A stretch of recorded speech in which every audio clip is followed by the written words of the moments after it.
Boa noite. Não, eu ia dizer que são poucos os momentos em que nós ficamos, ou eu fico, em uma situação um pouco difícil para falar, e porque a gente está acostumado a falar com mulheres. E esse tema normalmente é restrito a mulheres, não que ele seja unicamente de mulheres, mas nós não gostamos de falar, ou nós homens não gostamos de falar dele, né? E eu comentava com as colegas aqui, com as companheiras, que o meu maior desafio foi falar na CIPAT da Itaipu Binacional com 980 homens e mulheres, 50 mulheres, o restante homens. Então, eu estou aqui com o meu segundo maior público masculino. Então, boa noite, homens. Boa noite. É muito bacana falar sobre esse tema aqui no sindicato, porque... Oi? O pessoal da OAB?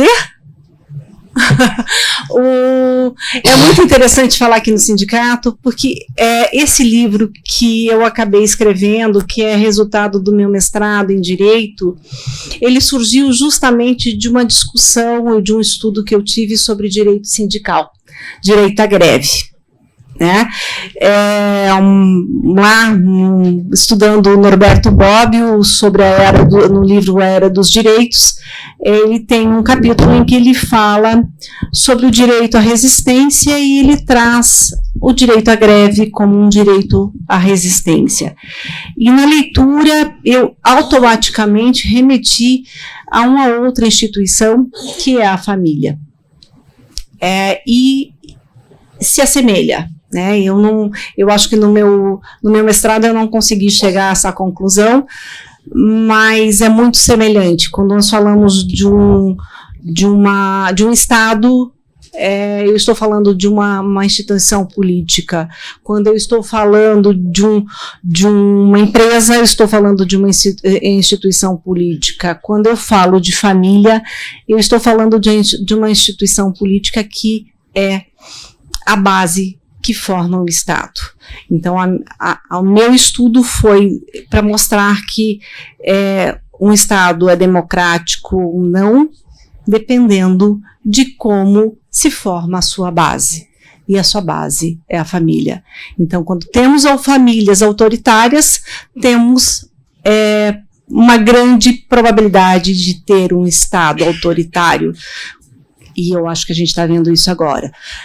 Quando temos uma família violenta, ou que se rege pela violência, a tendência é que essa violência se expanda, ultrapasse os muros da família e atinja a escola, empresa, relações de trabalho. Por quê? Porque o comportamento aprendido na infância, ele é reproduzido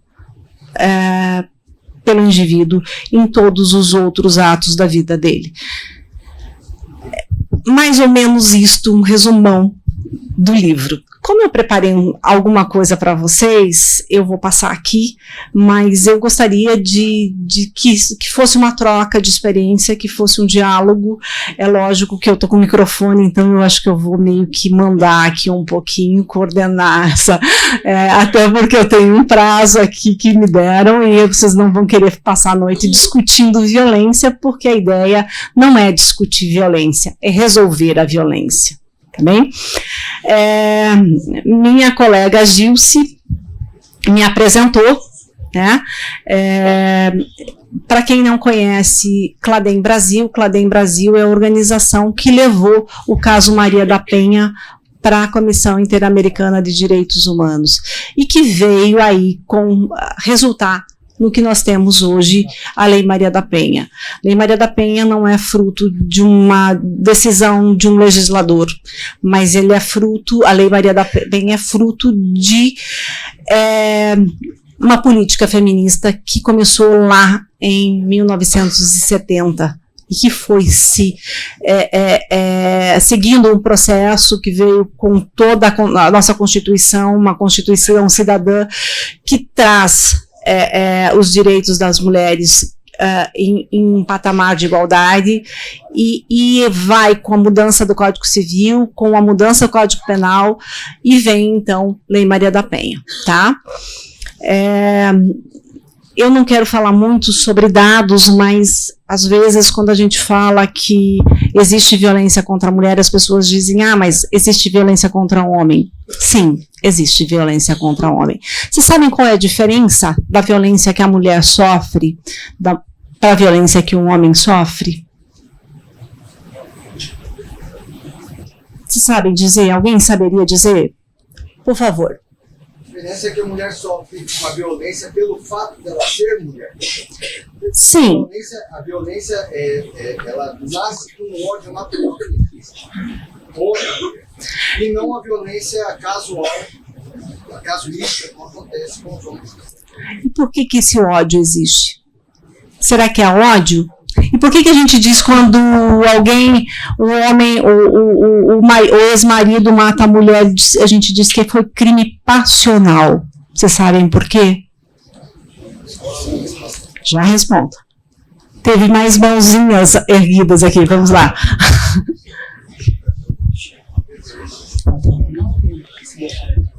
Ainda mais que essa turma que eu gostei. Boa noite a todos e a todas. É claro que é uma situação difícil de você responder, mas assim, o que eu poderia dizer? A violência contra a mulher ocorre pelas pessoas que deveriam protegê-la. Mais próximas, e quer dizer, em vez de proteger, você acaba cometendo essa violência. Por N situações, eu não sei dizer quais são as situações, mas são as pessoas mais próximas, em vez de proteger, acaba cometendo essa violência, sabe, por ciúme, por N situações que ocorrem nesse mundo. Tá? Então, é mais próximo disso que, em vez de proteger, acaba cometendo a violência. Então, a violência contra a mulher é praticada por quem deveria proteger. Vamos lá. Mais alguém? Machismo. Vocês sabem qual é o espaço onde mais acontecem as violências contra a mulher? Em casa. Qual é o lugar onde mais acontecem as violências contra homens? Não fui eu que disse. Não fui eu que disse. Essa é uma diferença básica e que sempre intrigou. Oi? A violência do bar, puxa vida.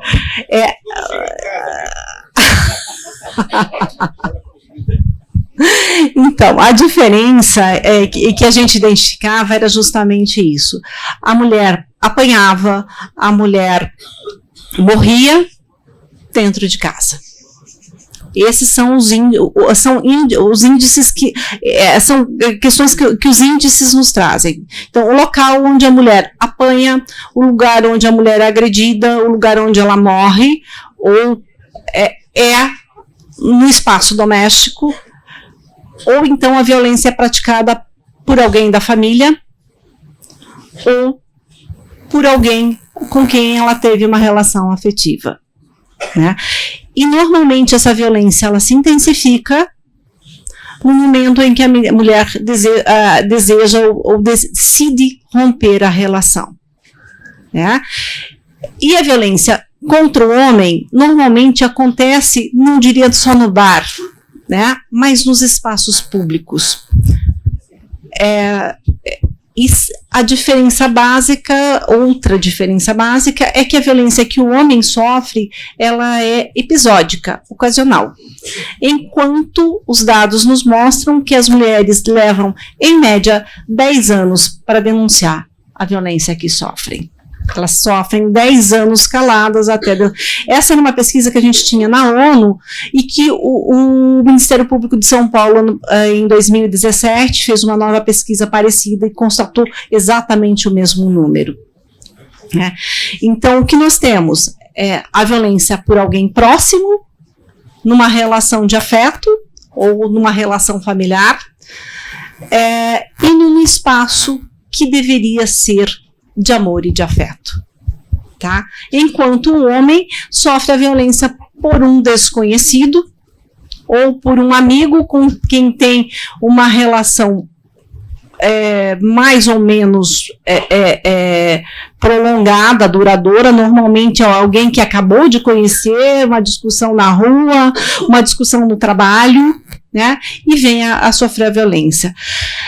E esses números nos mostram que a gente teve alguns avanços, né? Por quê? Porque não é só a violência, mas também uma condição da mulher que é diferenciada do homem. A mulher, até bem pouco tempo, e esse auditório me mostra aqui qual é a diferença de gênero que nós temos, né, aqui, porque ouvi muitas vezes de colegas que não conseguem levar para a indústria automobilística mulheres para chão de fábrica, por exemplo, né? E aqui, para mim, retrata, como retratou na Itaipu, por exemplo, né? Uma empresa que tem o foco na engenharia, espaço onde a mulher normalmente não ocupa, porque a gente tem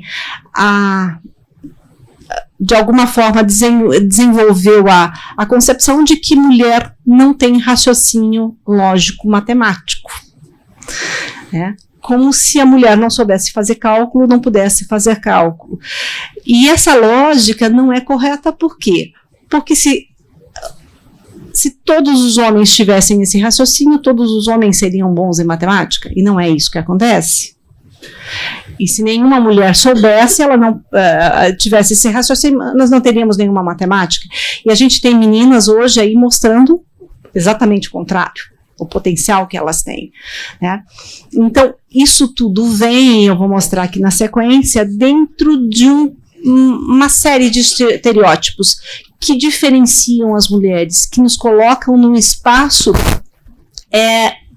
de reprodução, de cuidado doméstico, certo? Isso vem mudando, tá? Nós temos aí mulheres hoje já em cargos de chefia, nós temos uma queda, aí eu trouxe alguns números sobre a expectativa de vida, sobre as mortes, a redução das mortes de mulheres, sobre a redução no casamento precoce, porque as meninas casavam muito, muito cedo. Semana passada, minha filha perguntando por que fazia festa de 15 anos, para menina e para menino não, né?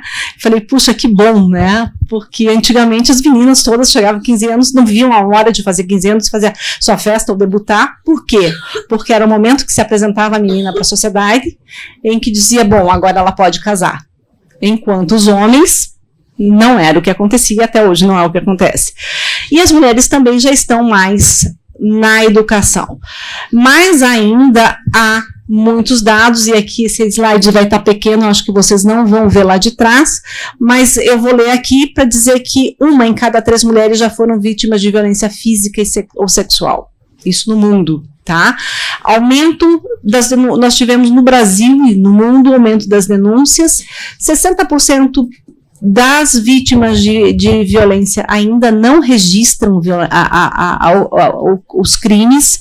As mulheres se concentram em trabalhos que pagam menos, quer dizer, vocês estão ganhando mais do que as mulheres aqui, né?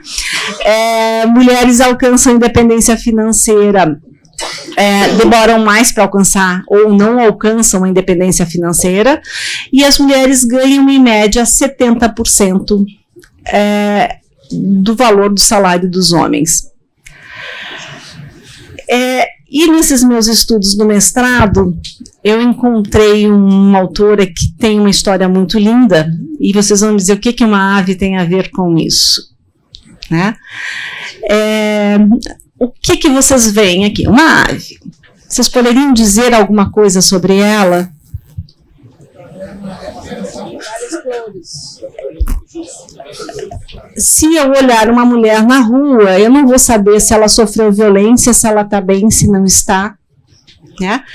Mas, se eu observar, eu posso perceber, ou se me aproximar um pouco mais dela, eu posso não entender por que essa mulher, por exemplo, não vai trabalhar na metalurgia. Por que essa mulher não disputa cargos políticos? Por que essa mulher não chega à chefia? Tá? Assim como eu posso olhar para esses passarinhos aqui, para essas aves, e não posso perceber por que eles estão, ou não posso não identificar por que eles estão, em vez de uma árvore, num puleiro de metal, que tecnicamente não é apropriado para uma ave.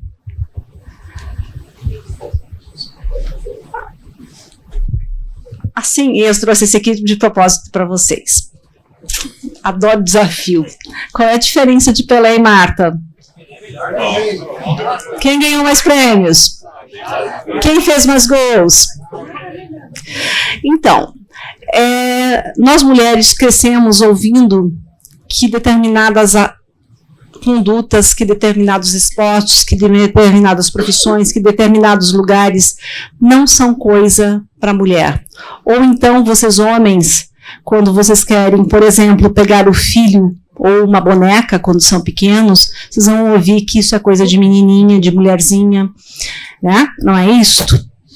A violência de gênero, ela vai acontecer dos dois lados. Acontece que nós mulheres já sofremos mais com ela. Vocês homens deixam ela enrustida e levam para frente porque vocês não sofrem prejuízos com essa violência tecnicamente financeiros em relação à liberdade, mas ela vai acontecer. A gente vai ouvir muito que mulher não serve para determinada coisa. Então, coloca o homem lá para fazer um concerto, por exemplo. Coloca o homem para trocar um pneu de carro. E a gente ouve muito isso. Sem contar quando a gente está no trânsito, né? E ouve, só podia ser mulher. Né? Outra coisa, mulher só serve para pilotar fogão. Gente, e tem muito. Eu trouxe alguns aqui, os menos polêmicos, porque hoje em dia está difícil de falar em alguns jargões que a gente ouve, sem politizar.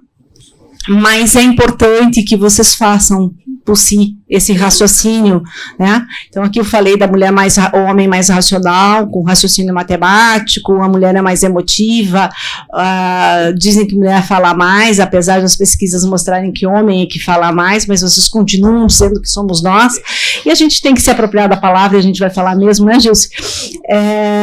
E assim vai, né? Até ouvir que não faz isso porque o homem da casa é o fulano, e se você continuar fazendo, você vai apanhar. Isso tudo vem dentro de que essa minha autora chama de gaiola. Quando a gente olha a ave lá no início, a gente não vê por que ela não sai dessa situação de violência. Mas quando nós começamos a nos afastar um pouco e olhar o todo, a gente vai perceber que essa mulher, na verdade, ou essa ave, em verdade, ela está presa numa gaiola e que ela não pode sair dali. E que ela se acostumou àquele espaço. Mesmo que você abra a porta da gaiola, dificilmente ela vai sair. E se ela sair, ela não vai saber se alimentar, porque ela foi criada ali dentro e ela vai morrer. E essa autora, então, traz a questão da gaiola, mas eu queria explicar, porque a gente não... Quando a gente fala da gaiola, a gente está falando de uma série de comportamentos que foram, com o tempo, aprendidos por todos nós. Não é só coisa de Brasil, mas especialmente os países latinos têm isso muito forte, que são os estereótipos de gênero. Então eu vou dizer que olhar para uma mulher e para um homem, eu como mulher vou ter um olhar para as capacidades físicas, emocionais, intelectuais de mulheres e de homens. Cada um de nós, se nós olharmos para uma mulher e homem, nós vamos entender. Então vem a loira, a mulata, vou fazer uma aspas mulata aqui, porque eu não gosto desse termo, mas é isso que a gente usa, né? E tem alguns estereótipos para homens também. A gente tem o homem negro como másculo, sexualizado, tudo mais. Só que esses estereótipos, eles colocam a mulher em desvantagem, sempre. Raramente nós temos isso diferente, né? Nós vamos ter os estereótipos sexuais que vão falar da sexualidade de homens e mulheres, o que mulher pode fazer e o que homem não pode. A geração agora, essa meninada nova, já não tem isso mais tão forte, mas a nossa geração aqui, eu acho que quase todos mais ou menos temos assim uma faixa de etária varia um pouquinho aqui, mas não tanto, a nossa faixa etária sofreu muito com isso, com esses estereótipos, né? Nós tivemos o nosso Código Civil, a Estatuto da Mulher Casada, em 1962, que permitiram que mulher se divorciasse, ou que permitiram o divórcio, o desquite primeiro, né? E até aí, a mulher precisava da autorização do homem para comprar qualquer coisa. Para trabalhar, ela precisava da autorização do homem, do marido, tá? Também nós vamos ter os estereótipos dos papéis sexuais. Qual é o papel que uma mulher deve desenvolver na sociedade? E uma mulher que se insurge, a mulher que vai para a fábrica, como é que você é vista? A mulher que resolve, por exemplo, não casar ou ter filhos, levar carreira solo aí, como a questão da maternidade. Como é que ela é vista? Então, esses papéis todos, eles vão impactar na vida das mulheres. E aí nós vamos ter também os estereótipos compostos, que são aqueles que daí vão fazer intersecção de raça, classe, origem, nacionalidade, orientação sexual e deficiência. Tá? Que aí não que se somam, mas as violências, os estereótipos são maiores, são diferenciados. Eu estar aqui como mulher branca é muito mais fácil do que se eu fosse uma mulher negra. Entrar na OAB, entrar num fórum, entrar numa empresa faz diferença. Se eu tivesse deficiência física, como é que seria isto? E a gente precisa ter esse olhar, a gente precisa ter essa crítica, a gente precisa problematizar sob pena de não mudar a realidade. Vou voltar para o meu pássaro. Então, minha autora, Marilyn Frye, ela vai dizer que, na verdade, nós mulheres estamos numa gaiola que é formada por redes de barreiras sistematicamente relacionadas. O que significa? Significa que nós colocamos a mulher assim. Não que ela seja vítima, mas toda a estrutura, todas as instituições estão fundadas naquilo que a gente chama, que o colega falou aqui, do machismo. Uma cultura patriarcal, um sistema que a gente chama de patriarcado. Esse sistema do patriarcado é o que hierarquiza todos os seres. Por isso que nós temos uma estrutura verticalizada de poder. Por isso que nós temos um chefe que manda e uma multidão que obedece. Eu ia dizer outra coisa, melhor não dizer. Uma multidão que obedece. Por isso que nós temos um senhor, por isso que temos escravos. Por isso que nós temos um governante que não olha para governados. Por conta dessa estrutura verticalizada que a gente chama de patriarcado, que tem no homem branco, macho, um chefe de família. Quem detém o poder, quem manda, e a família que obedece. Isso não é algo da nossa geração, da nossa cultura recente. Isso eu fui buscar em Sócrates, Platão, nós vamos ter um dos maiores pedagogos que a gente considera na história, Rousseau. Rousseau é extremamente misógino. Ele coloca a mulher como se fosse um objeto sexual, um objeto de prazer. Ele tem uma frase que ele diz que a força do homem, o poder do homem está na força física. O poder na mulher está nos encantos sexuais dela, na beleza. Quer dizer, ela merece... ela merece, não é bem essa palavra que eu ia usar, mas por conta da beleza, a força física do homem, isso autoriza o estupro. Vocês sabem a frase que eu ia dizer. Pois bem, e aí eu fui estudar relações de poder, porque eu precisava entender o que acontece na família, Por que as estruturas são hierarquizadas, colocam o homem como chefe, a mulher como quem obedece, subordinada, subalterna, submissa e sujeita à violência? E por que isso se repete em outros espaços que não a família, não só a família, né? A Amy Allen é uma autora estadunidense, e ela vem e traz uma teoria super interessante. Ela vai falar do poder, então, como a capacidade de tomar decisões.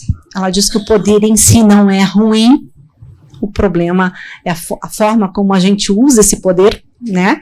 Eu posso ter o poder, por exemplo, sobre meus filhos, mas para o bem dos meus filhos, e não para prejudicar meus filhos. Eu posso ter o poder, a capacidade de ajudar as pessoas, né? Eu posso usar esse poder para produzir um espaço democrático, um espaço não autoritário, mas eu posso também ter esse poder para oprimir, para fazer com que, para dominar as pessoas. E aí ela traz a dominação como aquele poder que restringe as escolhas da pessoa, do outro. Ele é ruim, a dominação é ruim, por quê? Porque eu causo uma desvantagem a outra pessoa. Não é aquele poder que constrói, é aquele poder que destrói o outro. E a resistência é aquela capacidade, então, que nós, indivíduos, temos de resistir a esse poder. Então você pergunta, como é que aquele pássaro fica lá na gaiola? Como é que a mulher fica numa relação violenta por tanto tempo? Porque ela encontra meios de resistir a esta violência. Por que um empregado fica numa relação de exploração? Porque ele precisa sobreviver, ele encontra maneiras de sobreviver, ele resiste a esse poder. E aí vem o empoderamento, que ela fala muito, que não é algo meu, individual, meu, sozinho, mas esse empoderamento precisa necessariamente ser coletivo, e eu acho que vocês aqui têm um exemplo claro do que é um empoderamento coletivo. Algum de vocês conseguiria chegar na empresa de vocês e dizer, eu quero melhores condições de trabalho, melhores condições salariais? Algum de vocês teria condições, até teria condições, mas teria resultado positivo se fizesse isso individualmente, sozinho, sem apoio de uma coletividade? E é isso que a Allen traz quando ela fala do empoderamento coletivo. E traz também para dizer que existe uma solidariedade feminista. E é aí que entram todos esses movimentos que nós temos agora em março. Ela traz uma estrutura bem interessante. Ela diz que são as ferramentas analíticas, ela chama de ferramentas analíticas, porque com esses conceitos ela vai analisar, e é possível, eu já fiz esse teste em várias outras relações, como eu estou fazendo associação aqui com o sindicato, com o direito sindical, que seja, ela vai usar como uma forma de analisar as relações de poder. Ela considera a posição do sujeito, quer dizer, em que lugar esta mulher está, aquela ave, quando a gente olha só para ela, você não vê a posição dela em relação ao todo, né? Você vai analisar que significado cultural essa pessoa traz. Não tem como a gente falar da violência contra a mulher sem a gente falar qual é o significado de ser mulher no Brasil, ser mulher em qualquer outra parte do mundo. Não tem como a gente falar da violência sem entender quais são as práticas de uma sociedade. Então, por que a mulher sofre de violência dentro de casa? Por que até pouco tempo a gente dizia que ninguém mete a colher nessa violência, nessa situação? Por quê? Porque é uma prática social que se estabeleceu que aquele homem, chefe de família, é dono daquele espaço e o Estado não intervém. Então, é uma forma de dar poder a este homem, e assim você vai criando microsistemas autoritários de poder, que vão com certeza refletir, por exemplo, nas relações de trabalho, tá? E entender como é que as instituições, como é que a instituição Poder Judiciário, por exemplo, se comporta diante de uma situação de violência. E aí que eu encontrei para mim, a grande questão do meu estudo, por que a Lei Maria da Penha não é implementada no Brasil. Quando a gente chega no judiciário, a Lei Maria da Penha fala que o conflito tem que ser resolvido por um único órgão, que é o Juizado de Violência Doméstica e Familiar. Só que a gente chega aqui em qualquer lugar do Brasil, se eu entrar, eu só consigo, o máximo que eu consigo é uma condenação do agressor. E a gente sabe que a mulher não quer a condenação do agressor, ela quer que a violência pare. Tá? Ela tem a condenação do agressor e resolveu o problema dela? Não resolve, porque ela vai ter que resolver o divórcio, ou a união estável, a partilha, a guarda dos filhos, os alimentos para os filhos. E o que se faz? Isso aqui você vai resolver em qualquer outro lugar, vai para a vara de família. E na vara de família não se olha para a violência doméstica. E aí a gente tem uma continuidade de tudo que se tinha antes, o mesmo de sempre, né? E a gente não consegue resolver a violência no Brasil. E além disso, ela traz então que o problema todo está nas estruturas. Então, a estrutura do Poder Judiciário foi pensada por homens brancos de elite que não estão interessados na maior parte da população. Se eu entrar hoje com um pedido de falência, eu tenho uma resolução muito mais rápida do que o de violência contra a mulher. Por quê? Porque lá dá dinheiro, aqui não. Essa é a realidade. Então, a Amy Allen vai dizer que o problema não é o poder. Nós queremos a emancipação da mulher, tá? O problema não é o poder. O problema não está no poder. O problema está na dominação e na opressão. O problema não é, por exemplo, você ter uma grande montadora. O problema é essa montadora agir de forma a oprimir, de forma a dominar, a reduzir salário. A lógica é outra. E ela vai dizer, e eu gosto dessa frase porque ela é meio estranha, mas eu gosto dela. Ela diz que a gente precisa aprender por que aquilo que é pode não mais ser aquilo que é. Como é que você muda essa realidade? Na verdade, você tem uma coisa. A gente diz, tá posto, tá resolvido, não tem como mexer, deixa assim mesmo. Não, deixa assim mesmo por quê? Por que a gente não pode mudar isto? O que falta para mudar isso? E é bem interessante, então ela vai dizer que o que acontece. Por quê? Porque as normas de gênero, elas desvalorizam tudo o que é feminino e punem todo tipo de transgressão. Então, quando a mulher diz, eu não quero mais essa relação, ela vai ser punida porque ela transgrediu uma norma que diz que ela tem que ser submissa. Eu vou passar aqui, porque eu acho que a gente já está quase, estourou. Ainda não. Ainda não? Vamos lá. Eu trouxe esse quadro, ele é bem interessante, não porque é da Anistia Internacional, mas ele é bem interessante porque dá uma noção daquilo que a gente vê na violência. A gente sempre vê, quantos feminicídios, quantos estupros, mas a gente está vendo só aquilo que está ali, aparente, né? A gente só está vendo aquele pássaro que a gente diz, puxa, só o pássaro, né? O pássaro lá mal.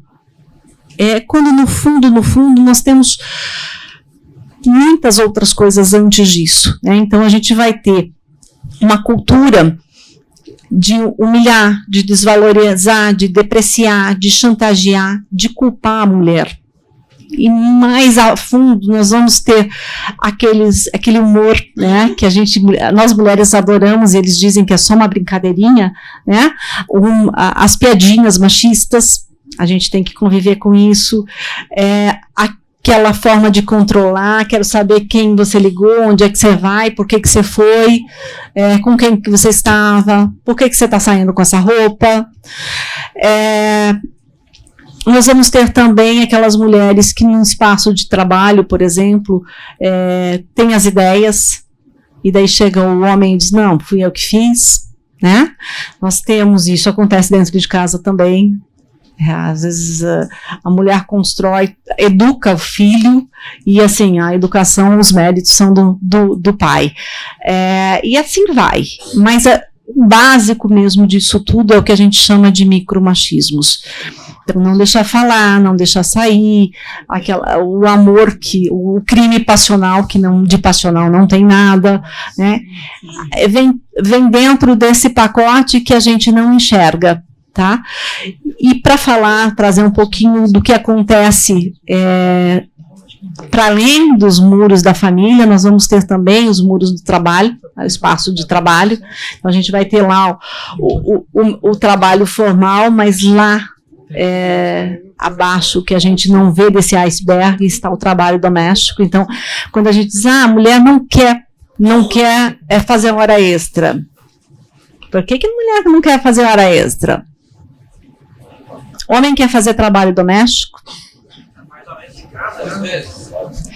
Olha, eu tenho uma teoria de que o trabalho doméstico, veja bem, se eu falar para vocês, olha, eu quero que você, se eu falar para você, quero que você trabalhe, você precisa trabalhar no contraturno, sem remuneração, trabalho insalubre, sem controle de jornada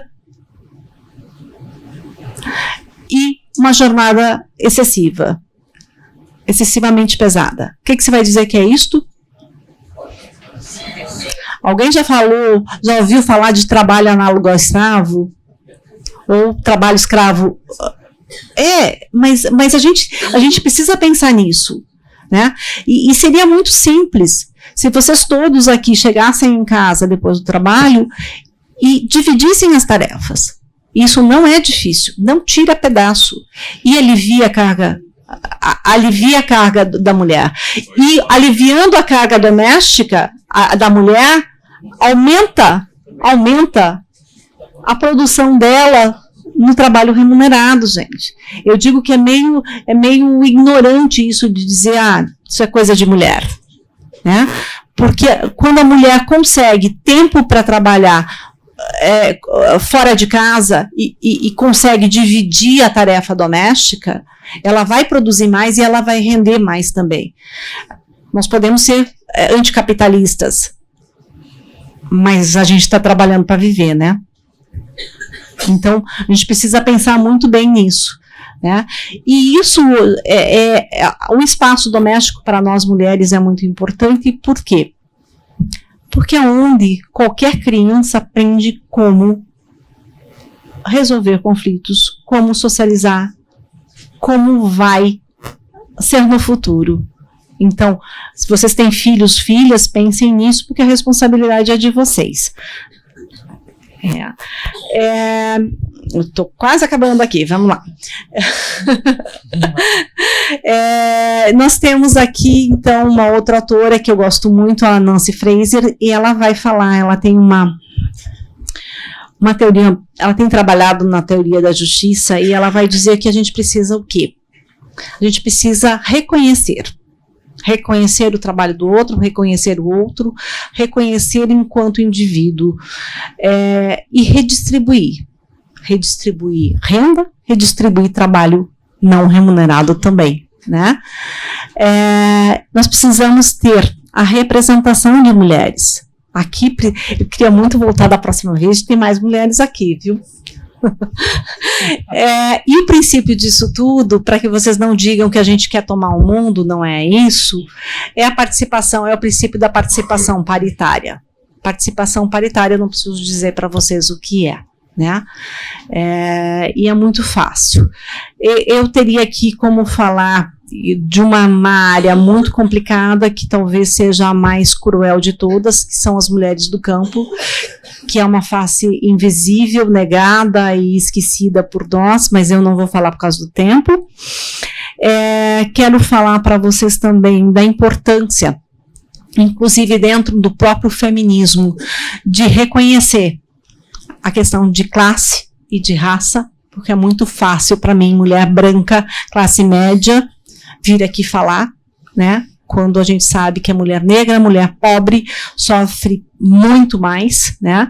Então eu não posso continuar falando de igualdade, eu não vou evoluir se eu não reconhecer, se eu não trouxer comigo as mulheres negras, as mulheres pobres, as mulheres periféricas.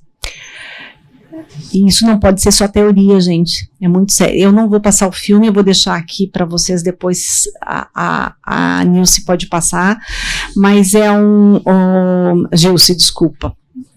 É um filme que foi feito em 2017, no mês de março, para falar justamente sobre o movimento de mulheres no mundo, que vai se repetir esse ano com toda a força, porque quanto mais nos oprimem, mais nós brigamos, né?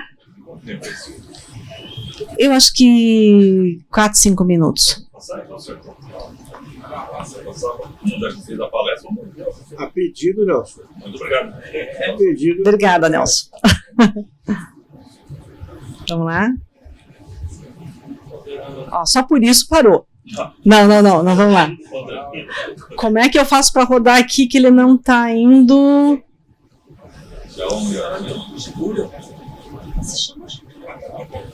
Não. Não. Eu me garanto aqui.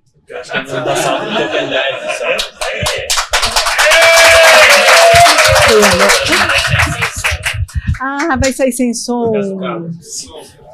Posso tentar abrir lá de trás, quando sai falando. Tá, ele vai abrir lá de trás só porque não tem som aqui, tá?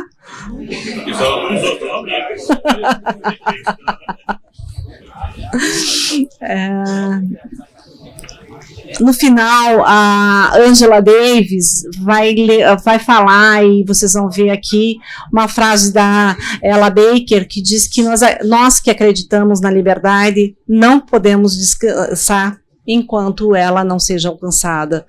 Eu acho que vocês têm, né, no movimento sindical isso muito forte, e vocês precisam ter o olhar para as mulheres também, para os direitos das mulheres. Avisa lá, Getúlio. Ainda não. Eu vou passando aqui enquanto ele não... E a Heloísa Buarque de Holanda, uma feminista nossa, que ela diz o seguinte, que para nós mulheres a hora é agora. Para os homens, a participação de vocês é imprescindível. Nós não queremos dominar, nós só queremos mudar o mundo. É utópico, mas é isso que move nós mulheres que assumimos essa linha de frente, de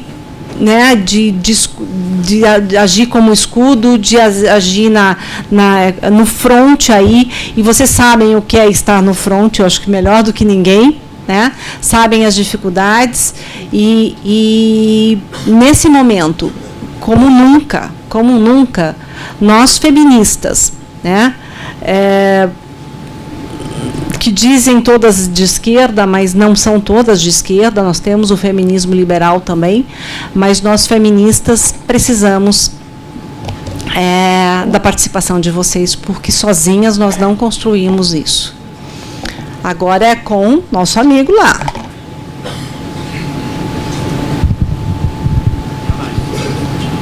Conseguiu o som?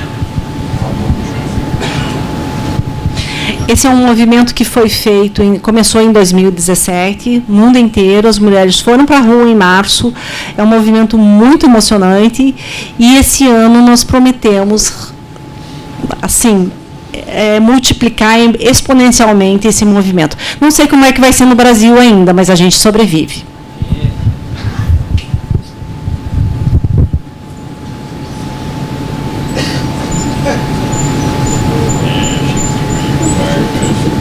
Só clicar na imagem.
On the ground, resistance in the classrooms, resistance on the job, resistance in our art and in our music. This is just the beginning. And in the words of the inimitable Ella Baker, we who believe in freedom cannot rest until it comes. Thank you.